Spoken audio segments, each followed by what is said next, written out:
Hello नमस्कार, जय हिंद, वंदे मातरम। आप देख रहे हैं जियो न्यूज और हम आपके लिए लेकर आए हैं देश दुनिया की, आपके राज्य शहर की सिलेक्टेड काम की फटाफट बड़ी खबरें। लेकिन उससे पहले यदि आपने हमारे चैनल को सब्सक्राइब नहीं किया है तो चैनल को सब्सक्राइब करके बेल नोटिफिकेशन ऑन करें और इस वीडियो को ज्यादा से ज्यादा लाइक और शेयर करें। बड़ी खबरें देखने से पहले आपके लिए आज का सवाल, भारत का लौह पुरुष किसे कहा जाता है? Option A Subhash Chandra Bose, option B Bhagat Singh, option C Sardar Vallabhbhai Patel और ऑप्शन डी लाला लाजपत राय।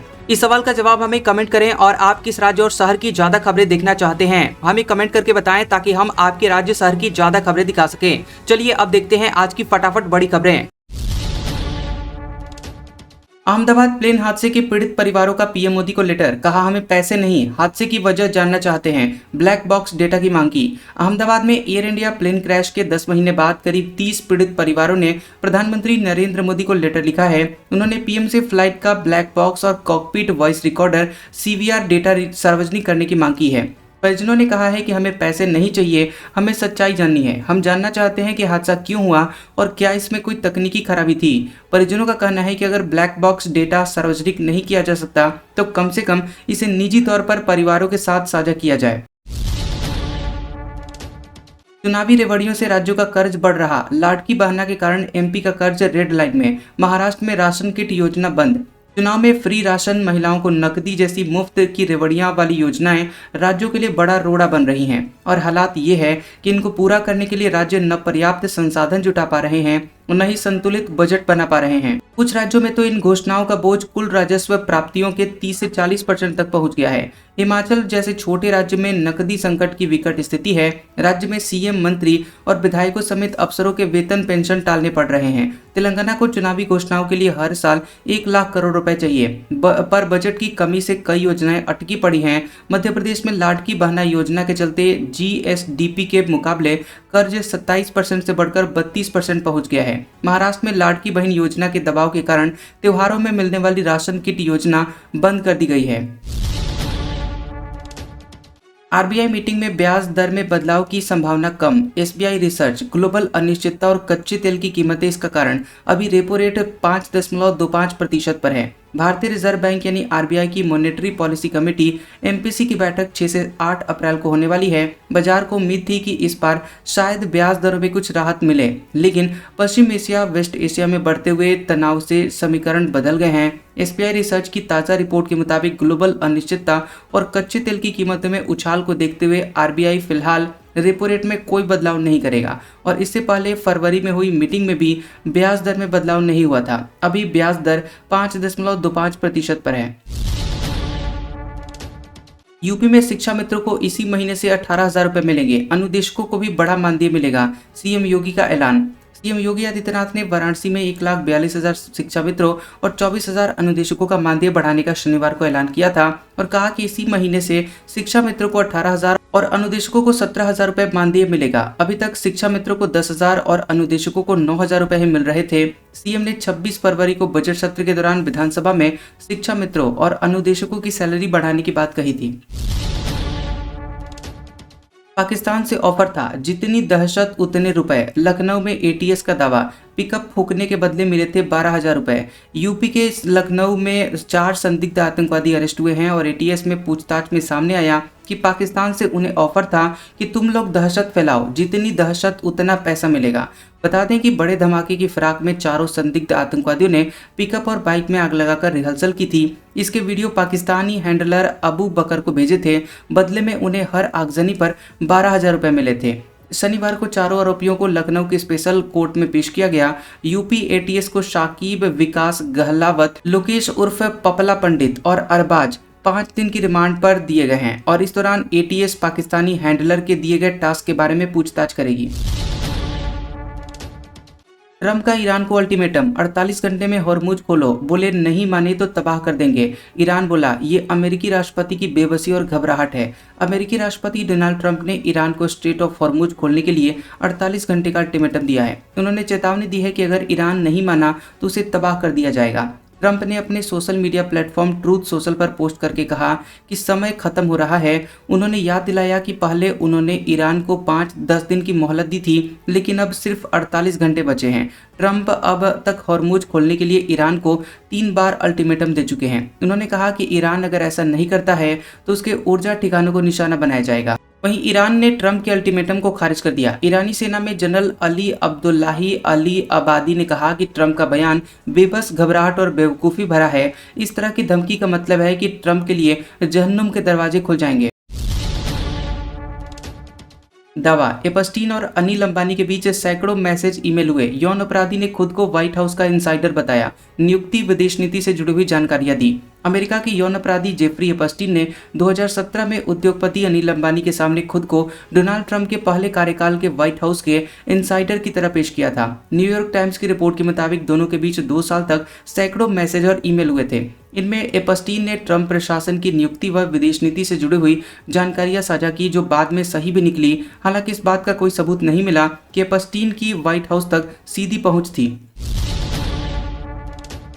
ईरान बोला, 2 अमेरिकी हेलीकॉप्टर और 2 ट्रांसपोर्ट विमान गिराए। रिपोर्ट में दावा, अमेरिका ने खुद जलाए, तकनीक चोरी होने का डर था। ईरान ने दावा किया है कि उसने अमेरिकी रेस्क्यू ऑपरेशन के दौरान 2 हेलीकॉप्टर और 2 ट्रांसपोर्ट विमान मार गिराए। इस्लामी रिवोल्यूशनरी गार्ड्स कॉर्प्स यानी IRGC के मुताबिक ये कार्रवाई इस्फहान के दक्षिणी इलाके में की गई और जब अमेरिकी सेना अपने पायलट को रेस्क्यू करने की कोशिश कर रही थी। IRGC का कहना है कि इस ऑपरेशन के दौरान उसने 2 C-130 ट्रांसपोर्ट विमान और 2 ब्लैक हॉक हेलीकॉप्टर को तबाह कर दिया, जिससे अमेरिकी रेस्क्यू मिशन नाकाम हो गया। वहीं अमेरिकी राष्ट्रपति डोनाल्ड ट्रंप ने कहा कि रेस्क्यू ऑपरेशन सफल रहा और पायलट को सुरक्षित बाहर निकाल लिया गया।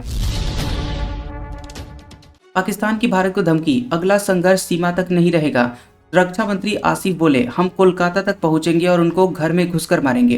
पाकिस्तान के रक्षा मंत्री ख्वाजा आसिफ ने सियालकोट में पत्रकारों से बात करते हुए भारत को धमकी दी है। उन्होंने कहा कि अगर भारत कोई फॉल्स फ्लैग ऑपरेशन यानी छिपकर हमला करता है तो इस बार संघर्ष सिर्फ सीमा तक सीमित नहीं रहेगा बल्कि कोलकाता तक पहुंच सकता है। ख्वाजा आसिफ ने दावा किया कि भारत अपने लोगों तक हिरासत में बंद पाकिस्तानियों का इस्तेमाल करके झूठा ड्रामा रचने की योजना बना रहा है। पिछले साल की तरह इस बार भारत को और ज्यादा शर्मिंदगी का सामना करना पड़ेगा। आसिफ ने आगे ये भी कहा कि शवों को कहीं रखकर पाकिस्तान पर आतंकवाद का आरोप लगाया जा सकता है, लेकिन भारत ने इस दावे के लिए कोई सबूत नहीं दिया। ईरान के पहाड़ों में छिपा था अमेरिकी पायलट, 36 घंटे में दुश्मन के बीच से बचाया। ट्रंप बोले, ये इतिहास का सबसे साहसिक रेस्क्यू ऑपरेशन। अमेरिका के एक F-15 फाइटर जेट को ईरान के ऊपर मार गिराए जाने के 36 घंटे बाद उसके दोनों पायलट को अमेरिकी स्पेशल फोर्स ने बचा लिया। बता दें कि स्पेशल कमांडो यूनिट ने दर्जनों लड़ाकू विमानों के साथ ईरान में ऑपरेशन चलाया। अमेरिकी लड़ाकू विमानों ने ईरानी फोर्स को उस इलाके तक पहुंचने से रोकने के लिए हमले भी किए और इस दौरान भारी गोलीबारी हुई, लेकिन अंत में अमेरिकी टीम पायलट को सुरक्षित निकालने में सफल रही और सभी सैनिक ईरान से बाहर आ गए। अमेरिकी राष्ट्रपति ट्रंप ने इसे अमेरिकी इतिहास का सबसे साहसिक सर्च और रेस्क्यू ऑपरेशन करार दिया। भिक्षावृत्ति में लिप्त बच्चे, देश में 14 साल तक के 45,000 भिखारी, राजस्थान दूसरे नंबर पर। केंद्रीय सामाजिक न्याय एवं अधिकारिता मंत्रालय की माने तो देश भर में 14 साल से कम उम्र वाले सिर्फ 45,296 बच्चे ऐसे हैं जो भिक्षावृत्ति में लिप्त पाए गए हैं। उसमें भी उत्तर प्रदेश में सबसे ज्यादा 10,000 बच्चे भीख मांगते हुए पाए गए, जबकि दूसरे नंबर पर राजस्थान है, जहां इन बच्चों की संख्या 7,000 से अधिक है और ये जानकारी 2011 की जनगणना पर आधारित है। राज्यसभा में एक अतारांकित सवाल के जवाब में ये जानकारी दी गई है। राज्य मंत्री BL वर्मा ने बताया कि आंकड़े भारत के महारजिस्ट्रार की वेबसाइट की सूचना पर आधारित है। ऐसे बच्चों के पुनर्वास की योजना 23 अक्टूबर 2023 में शुरू की गई थी और तब से अब तक 2,653 बच्चों का पुनर्वास किया गया है और इनमें से 1,507 बच्चों को उनके माता पिता अथवा परिजनों से मिलवाया गया है। स्कूल बसों का लंदन जैसा हाईटेक नेटवर्क तेलंगाना में, एक रूट के कई स्कूलों के लिए साझा बस, खास ऐप से जुड़ेंगे पेरेंट्स, स्कूल ऑपरेटर।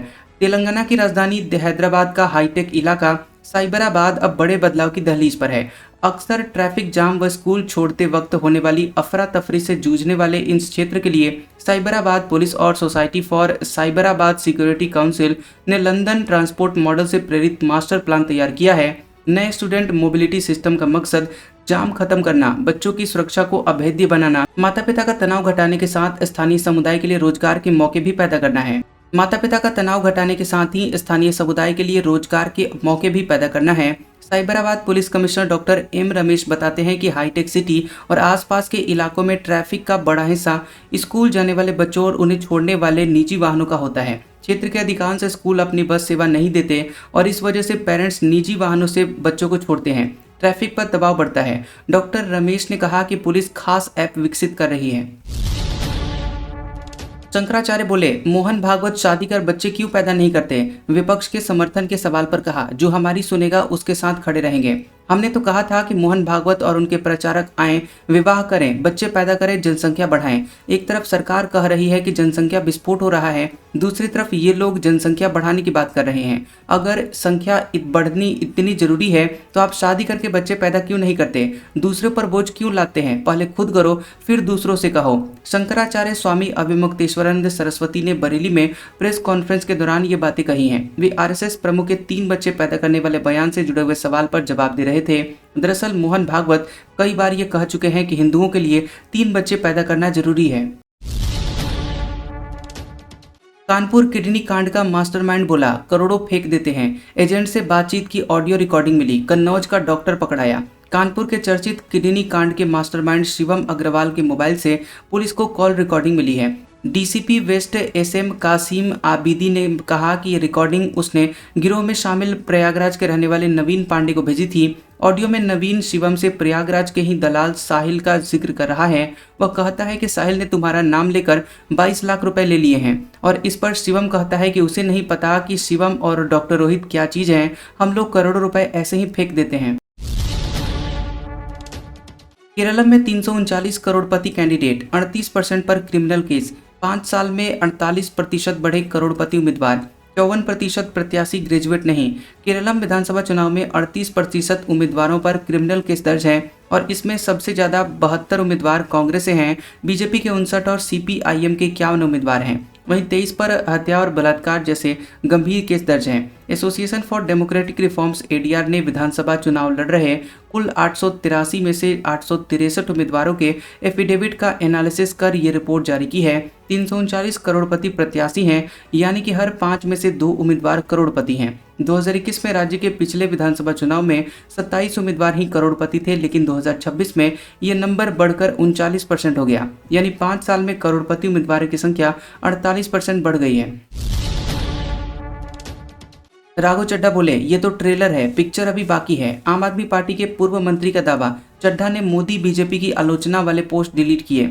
आम आदमी पार्टी से चल रही तकरार के बीच राघव चड्ढा ने नया पोस्ट शेयर किया है, जिसमें उन्होंने लिखा कि मेरे उन सहयोगियों के लिए जो मजबूर होकर वीडियो जारी कर रहे हैं और कह रहे हैं कि राघव चड्ढा संसद में पंजाब के मुद्दे उठाने में असफल रहे, उनके लिए एक छोटी झलक, कहानी अभी बाकी है। चड्ढा ने आगे लिखा कि पंजाब मेरे लिए सिर्फ एक विषय नहीं है, ये मेरा घर है, मेरा कर्तव्य है, मेरी मिट्टी है, मेरी आत्मा है। राघव ने इस पोस्ट के साथ एक वीडियो भी जारी किया जिसमें उन्होंने पार्लियामेंट में अपनी स्पीच दिखाई है। इनमें चड्ढा को पंजाब के मुद्दे उठाते हुए सुना जा सकता है। आम आदमी पार्टी के नेता सौरभ भारद्वाज ने दावा किया कि राघव चड्ढा ने पीएम मोदी और भाजपा की आलोचना वाले अपने सभी पुराने पोस्ट डिलीट कर दिए हैं। सौरभ ने सोशल मीडिया पर लिखा कि कुछ लोगों के सुझाव पर मैंने राघव की टाइमलाइन में बीजेपी और मोदी सर्च किया, कोई आलोचनात्मक पोस्ट नहीं मिली। इसका मतलब है कि उन्होंने अपने सभी पुराने आलोचनात्मक पोस्ट हटा दिए हैं। अब केवल 2 पोस्ट हैं जिनमें पीएम मोदी शब्द है और वो भी मोदी की तारीफ करने वाले हैं।